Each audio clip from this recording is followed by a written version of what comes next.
Hi hello నమస్తే. నేను మీ Ramesh. Welcome to Ram Ramesh education news channel. So ఈరోజు వచ్చేసింది మనం ఏపీ డిఎస్సికి సంబంధించిన లేటెస్ట్ అప్డేట్స్ అయితే చూసుకుంటున్నామండి. సో ఇక్కడ చూసుకున్నట్టయితే మనకి డిఎస్సి మరింత ఆలస్యం జాప్యం అని చెప్పేసి రావడం జరిగింది. సో ఇక్కడ చూసుకోవచ్చు మనం ఖాళీల భర్తీకి ఎస్సీ వర్గీకరణతో లింక్ అని చెప్పేసి ఇవ్వడం జరిగింది. సో ఇక్కడ మనం చూసుకున్నట్టయితే ఆ నిరుద్యోగుల్లో ఆందోళన. రాష్ట్ర వ్యాప్తంగా నిరుద్యోగులు ఎప్పుడెప్పుడు అని ఎదురు చూస్తున్న డిఎస్సి నోటిఫికేషన్ విడుదలతో పాటు ఇతర ప్రభుత్వ ఉద్యోగాల భర్తీ కూడా మరింత జాప్యం కానుందని సమాచారం. ఎస్సీ వర్గీకరణతో ఖాళీల భర్తీకి రాష్ట్ర ప్రభుత్వం లింకు పెట్టడమే దీనికి కారణం. అనూహ్యంగా చోటు చేసుకున్న ఈ పరిణామంతో నిరుద్యోగులు తీవ్ర ఆందోళన వ్యక్తమవుతుంది. ఎన్నికల సమయంలో మెగా డిఎస్సి పైనే తొలి సంతకం చేస్తానని నిరుద్యోగులకు హామీ ఇచ్చిన చంద్రబాబు ఇప్పటి వరకు కేవలం సంతకాన్ని మాత్రం చేసిన సంగతి తెలిసింది. కానీ ఆ తర్వాత ప్రక్రియ మాత్రం ముందుకు సాగడం లేదు. మరోవైపు పాఠశాలల్లో 24,000 టీచర్ పోస్టులు ఖాళీగా ఉంటే 16,000కు కుదించారు. నేడో రేపో నోటిఫికేషన్ వస్తుందంటూ ప్రభుత్వంలోనే కీలక నేతలు ప్రకటనలు అయితే చేయడం జరిగింది. సో దీంతో నోటిఫికేషన్ ఖాయమని నిరుద్యోగులు భావించారు. ఈ దశలో ఎస్సీ వర్గీకరణ అంశాన్ని ప్రభుత్వం తెరపైకి తీసుకొచ్చింది. మంత్రివర్గంలో తీసుకున్న నిర్ణయాలపై అసెంబ్లీలో చర్చించి తీర్మానం చేస్తామని చెప్పి ప్రభుత్వం చెప్తుంది. ఏకసభ్య కమిషన్ నివేదికను కేంద్ర ఎస్సీ కమిషన్కు పంపుతాము. అక్కడి నుండి అనుమతి వచ్చిన తర్వాత ఎస్సీ వర్గీకరణ చేస్తామని వివరిస్తుంది. మరోవైపు వర్గీకరణ విషయంలో తేలిన తర్వాతే డిఎస్సి ఇతర ప్రభుత్వ శాఖల్లో ఖాళీలను భర్తీ చేస్తామని ప్రభుత్వం స్పష్టం చేస్తున్న సంగతి తెలిసిందే. ఈ ప్రక్రియ అంతా ఇప్పటికిప్పుడు పూర్తి కాదన్న అభిప్రాయం పరిశీలకుల్లో నిపుణులను వ్యక్తమవుతుంది. సో దీంతో డిఎస్సితో పాటు ఇతర ప్రభుత్వ ఉద్యోగాల భర్తీ కూడా వెనక్కిపోయినట్టేనని భావిస్తున్నారు. వ్యూహం ప్రకారమైన రాష్ట్ర విభజన అనంతరం సుమారు 1.50 లక్షల ప్రభుత్వ ఉద్యోగాలు ఖాళీగా ఉన్నాయి. గత 10 ఏళ్లలో వేలాది ఉద్యోగులు పదవీ విరమణ చేశారు. పోస్టుల భర్తీకి ప్రభుత్వం చర్యలు చేపట్టలేదు.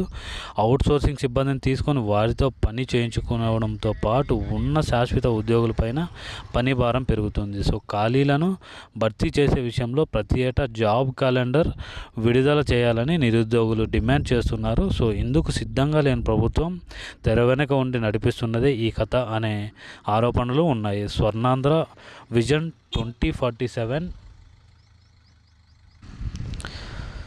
సో సైతం ప్రభుత్వం యంత్రాంగంలో లేటరల్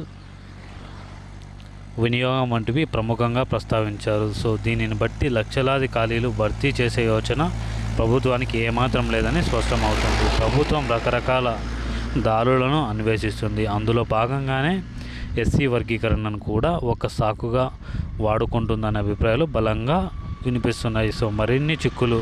వర్గీకరణ 2011 జనాభా లెక్కల ప్రకారం రాష్ట్ర ప్రభుత్వం యూనిట్గా తొలుత ప్రారంభించాలని మంత్రివర్గం నిర్ణయించింది.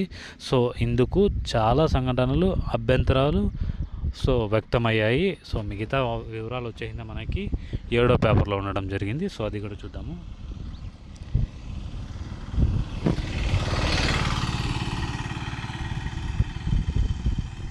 ఇక్కడ చూసుకున్నట్టయితే మనకి అదేవిధంగా కమిషన్ నియామకం కేవలం 100 రోజుల్లోనే నివేదిక కోరడం వంటి పలు అంశాలపైన వివిధ వర్గాల నుంచి అభ్యంతరాలు ఉండటంతో ఈ అంశం ఇప్పటికిప్పుడు తేలే పరిస్థితి లేదు. వీరు న్యాయపరంగా ముందుకు వెళ్ళే ఆలోచనలో ఉన్నారు. ఇదే జరిగితే మరిన్ని చిక్కులు ఎదుర్కోవచ్చు. 2014-19 మధ్య టీడీపీ ప్రభుత్వం కాపులకు రిజర్వేషన్ల పేరుతో అసెంబ్లీలో తీర్మానాన్ని చేసి కేంద్రానికి పంపించినా ఇప్పటికీ కొలిక్కి రాలేదు. ఆ అంశాలన్నింటినీ పరిశీలిస్తే ఇప్పట్లో ప్రభుత్వ ఉద్యోగాల భర్తీ జరిగే అవకాశం కనిపించడం లేదు. ఇటీవల శాసనమండలిలో మంత్రి నారా లోకేష్ ఈ ఏడాదిగానే డిఎస్సి నోటిఫికేషన్ ఇచ్చి ఉపాధ్యాయుల భర్తీ ప్రక్రియ కూడా పూర్తి చేస్తామని చెప్పారు.